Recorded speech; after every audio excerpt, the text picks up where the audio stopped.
श्री स्वामी समर्थ. तुम्हा सर्वांचं माझ्या चॅनलवर मनापासून स्वागत आहे. तर बघा, मार्गशीर्ष शुद्ध प्रतिपदा ते शुद्ध षष्ठी म्हणजे चंपा षष्ठी, जिला स्कंद षष्ठी असे देखील म्हणतात.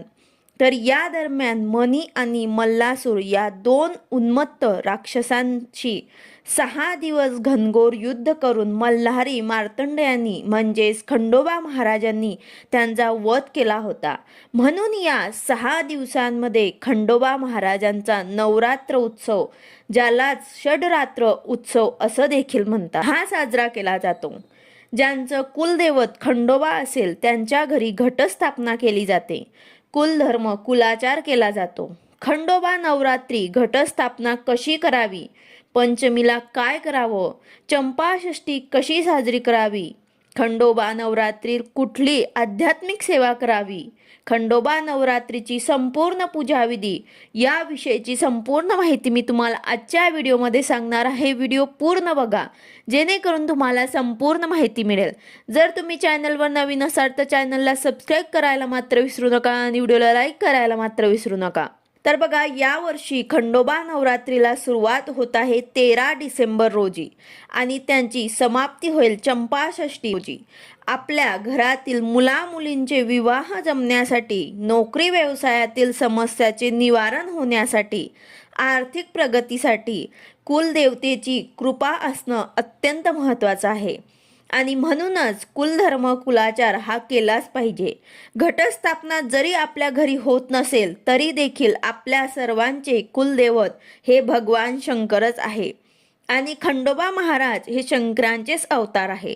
म्हणूनच या नवरात्र उत्सवात आपल्या घरी जरी घटस्थापना होत नसेल तरी खंडोबा महाराजांचे स्तोत्र मंत्र, त्यांच्या ग्रंथांचं वाचन अवश्य करावं. मल्हारी सप्तशती, मल्हारी महात्म्य यासारखे ग्रंथ, तसंच मल्हारी गायत्री मंत्र, मल्हारी मंत्र यासारख्या मंत्रांचे पठण आपण अवश्य करा. आता घटस्थापना कशी करावी तर बघा, 13 तारखेला आपल्याला घटस्थापना करायची आहे. या दिवशी सकाळी लवकर उठून देवघर स्वच्छ करायचं. देवघरातील सर्व देवांना स्नान अभिषेक करून पूजा करावी. त्यानंतर देवघराजवळची जागा स्वच्छ करायची. ज्या ठिकाणी आपल्याला घटस्थापना करायची आहे त्या ठिकाणी गोमूत्र शिंपडायचे आणि एक चौरंग किंवा पाट घेऊन त्यावर ते स्वच्छ कपडा अंथरायचा. त्यावर खंडोबा महाराजांचा फोटो असेल तर तो तुम्हाला ठेवायचा आहे. पूजेची सुरुवात आपण नेहमी दीप प्रज्वलित करूनच आपण करत असतो. तर सर्वात आधी आपल्याला दिवा लावून घ्यायचा आहे. दिव्याची हळद कुंकू अक्षता फुलं वाहून पूजा करायची आहे. यानंतर आचमन करायचे आहे. 3 वेळा पाणी घेऊन आपल्याला हे प्यायचं आहे. हे भगवान विष्णूंचे नाव आहेत. डाव्या हाताने आपल्या उजव्या हातावर एक पडी पाणी घ्यायचं आहे आणि ओम केशवाय नमः असं म्हणत ते पाणी पिऊन घ्यायचं आहे. परत ओम नारायणाय नमः असं म्हणत पाणी पिऊन घ्यायचं आहे. परत एक वेळा ओम माधवाय नमः असं म्हणत ते पाणी पिऊन घ्यायचं आहे.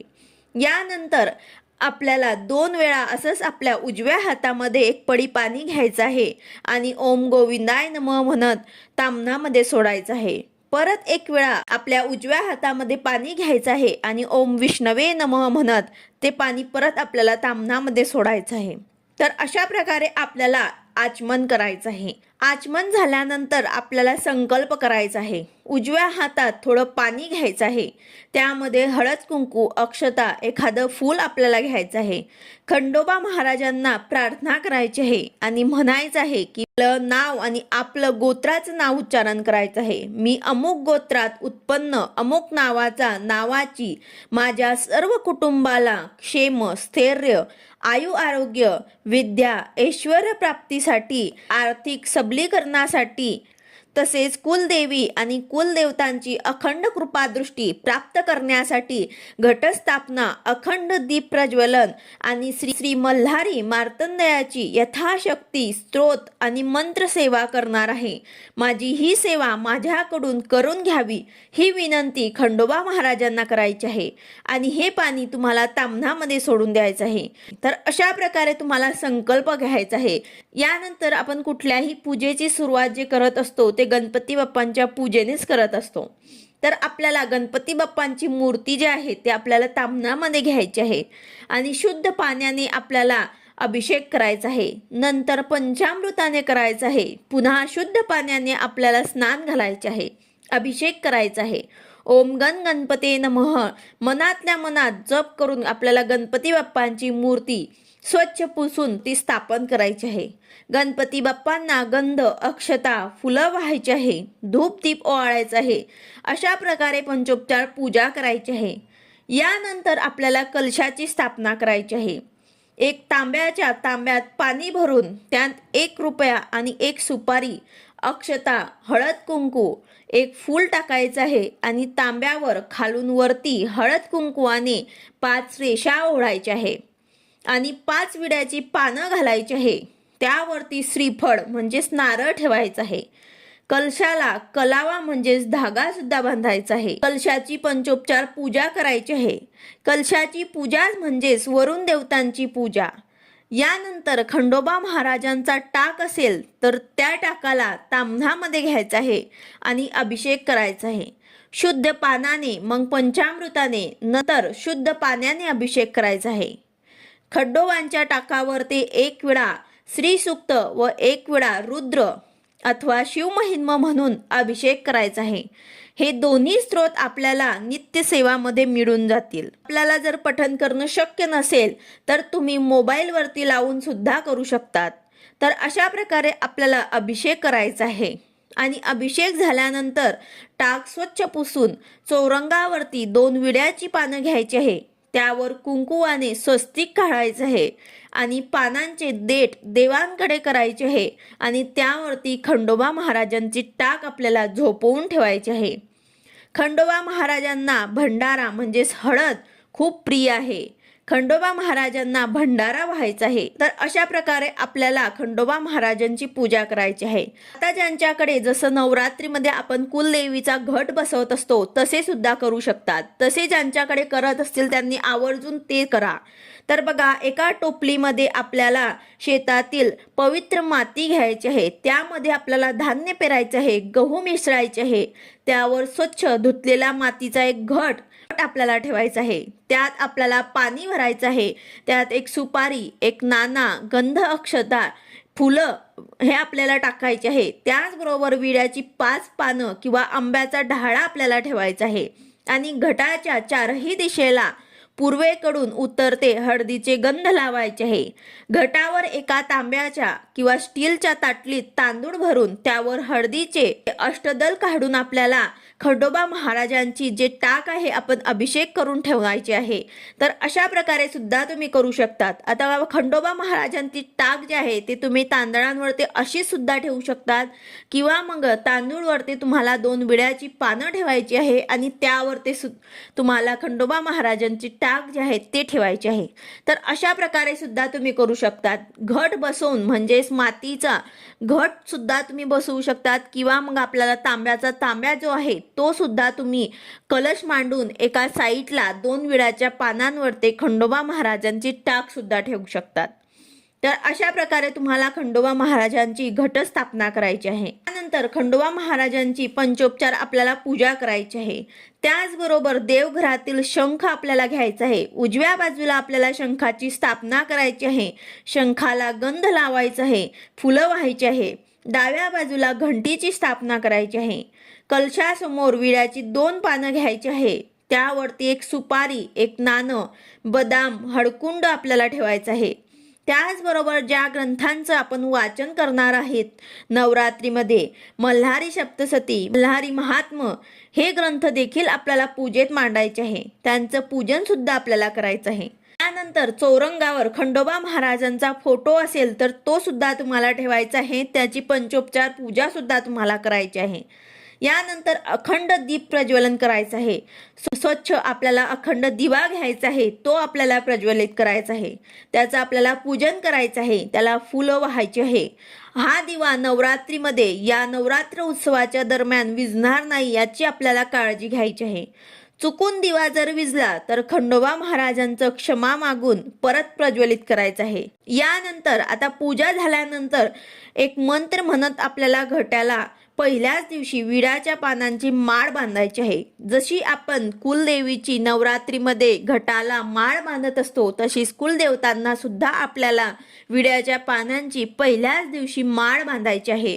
आता माळ बांधताना कोणता मंत्र म्हणायचा आहे तो सुद्धा तुम्हाला स्क्रीनवरती दिसत असेल। हा मंत्र म्हणत आपल्याला विड्याची पानांची माळ जी आहे ते खंडोबा महाराजांना पहिल्या दिवशी चढवायची आहे। हा मंत्र मी तुम्हाला डिस्क्रिप्शन बॉक्समध्ये सुद्धा लिहून देईल। तर अशा प्रकारे आपल्याला पहिल्या दिवशी विड्याच्या पानांची माळ बांधायची आहे। यानंतर आपल्याला रोज पिवळ्या फुलांची माळ बांधायची आहे। रोज घटावरील टाकांची दुरूनच आपल्याला पंचोपचार पूजा करायची आहे। टाकाला आपल्याला हात लावायचा नाही किंवा उचलायचा नाही। टाकाला हळद म्हणजेच भंडारा व्हायचा आहे। रोज सकाळ संध्याकाळ आरती करायची आहे। आरती करत असताना गणपती बाप्पांची, देवीची किंवा खंडोबा महाराजांची तुम्हाला आरती करायची आहे। तसेच तुम्ही स्वामींची आरती सुद्धा करू शकतात। घटस्थापना झाल्यानंतर पहिल्या दिवशी या संपूर्ण पूजेला नैवेद्य दाखवायचा आहे। गोडाचा नैवेद्य तुम्हाला दाखवायचा आहे। नैवेद्य झाल्यानंतर आरती करायची आहे। तसेच आपल्याला या 6 दिवसांमध्ये आपण सर्व कुटुंबियांनी मिळून मल्हारी सप्तशतीचे यथाशक्ती पाठ करायचे आहे। तुम्ही 14 करा किंवा 28 पाठ करा। कुलदेवतांची अत्यंत प्रभावी सेवा म्हणजेच मल्हारी सप्तशती। आता यामध्ये उपवास कोणी करावा किंवा कोणी करायला हवा, तर घरातल्या कर्त्या पुरुषांनी किंवा मग कुलस्त्रीने खंडोबा नवरात्रीचे उपवास करायचे आहे। उपवास करताना आपल्याला शक्य झालं तर संपूर्ण नवरात्रभर म्हणजेच प्रतिपदा ते पंचमी आपल्याला उपवास करायचा आहे। आणि षष्टी म्हणजे चंपा षष्टीच्या दिवशी उपवास आपल्याला सोडायचा असतो। किंवा मग उठता बसता म्हणजेच प्रतिपदेला उपवास करायचा, पंचमीला उपवास करायचा, जो आपण चंपा षष्टीला सोडणार आहेत। तर अशा प्रकारे सुद्धा तुम्ही करू शकतात। 6 दिवसात शक्य होईल तेवढी खंडोबा महाराजांचे स्तोत्र मंत्र तुम्हाला पठण करायचे आहे।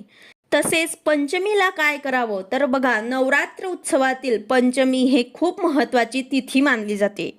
या दिवशी संध्याकाळी काय करायचं, बाजरीच्या पिठाचे 5 दिवे करायचे, त्यांना नाग दिवे असं म्हणतात। आणि त्यासोबत 2 मुठडे सुद्धा करायचे। एका ताटामध्ये हे 5 दिवे आणि मुठडे घ्यायचे आहे आणि दिव्यांमध्ये शुद्ध तूप टाकायचे आहे। हे दिवे आपल्याला प्रज्वलित करायचे आहे आणि या दिव्यांनी घटाला ओवाळायचं आहे। तसेच चंपा षष्टीला काय करायचं, तर खंडोबा नवरात्रीतील एक महत्त्वाची तिथी म्हणजे चंपा षष्टी, जिला स्कंद षष्टी असं देखील म्हणतात। षष्टीच्या दिवशी घट उठवले जातात। नवरात्र उत्सवाची सांगता केली जाते। देवघरातील मूर्तींना या दिवशी अभिषेक करावा, घटाला माळ घालायची आणि दीप प्रज्वलित करायचे। बरोबर आपल्याला नैवेद्य काय दाखवायचा, तर पुरणाचा नैवेद्य आपण दाखवू शकतात। तसंच भरीत आणि बाजरीची भाकरी, नव्या वांग्यांचे भरीत, पातीचा कांदा, नवा लसूण घालून आपल्याला असा नैवेद्य सुद्धा दाखवायचा आहे। तर अशा पद्धतीने तुम्हाला नैवेद्य दाखवून आरती करायची आहे। चंपा षष्टीच्या दिवशी हे पूजा अतिशय महत्त्वाची मानली जाते। चंपा षष्टीच्या दिवशी हे पूजा तशीच ठेवायची आहे आणि दुसऱ्या दिवशी सकाळी लवकर उठून उत्तर पूजा करायची आहे। संपूर्ण पूजेवरती हळद कुंकू अक्षदा व्हायचे आहे। खंडोबा महाराजांना हळद व्हायची आहे, त्यांना नमस्कार करायचा आहे, मनातील इच्छा त्यांना सांगायची आहे। आपण जी काही सेवा केली त्यात काही चूक झाली असेल तर त्यांना क्षमा मागायची आहे आणि तो टाक हलवायचा आहे। नंतर जे देव असतील, जे टाक असेल ते सर्व देवघरात आपल्याला ठेवायचे आहे। त्याचबरोबर पूजा साहित्याचे काय करायचे, तर नारळ फोडला तरी चालेल, त्यांचा प्रसाद आपल्याला करायचा आहे। कलशातील पाणी आपल्या घरामध्ये किंवा मग तुळस सोडून इतर कुठल्याही झाडाला आपल्याला टाकायचं आहे। बाकीचं पानं फुलं हे निर्माल्यात आपल्याला टाकायचे आहे। खंडोबा महाराजांना जो आपण भंडारा वाहतो, टाकावर आपण जे हळद वाहत असतो ते आपल्याला रोज आपल्या कपाळाला लावायचे आहे. आपण जेव्हाही बाहेर पडताना आपल्या कपाळाला ते लावून जा, जेणेकरून आपल्या कुठल्याही कामामध्ये आपल्याला यश मिळेल. रात्रीमध्ये जेवढी शक्य होईल तेवढी आपल्याला सेवा करायची आहे. रात्रीमध्ये मल्हारी सप्तशती या ग्रंथाचे आपल्याला 5, 7 किंवा 11 पारायण करायचे आहे. तसेच तुम्ही 14 किंवा 28 सुद्धा करू शकतात. तर अशा प्रकारे आपल्याला खंडोबा महाराजांचं घटस्थापना करायची आहे, त्यांची पूजा करायची आहे आणि त्याचबरोबर मंत्रांचे स्तोत्रांचे पठण सुद्धा करायचे आहे. तर अशा प्रकारे खंडोबा महाराजांची घटस्थापना या नवरात्रीमध्ये आपल्याला अवश्य करायची आहे. व्हिडिओ आवडला असेल तर लाईक करा, शेअर करा, सबस्क्राईब करा. भेटूया अशाच नवीन व्हिडिओ सोबत. श्री स्वामी समर्थ.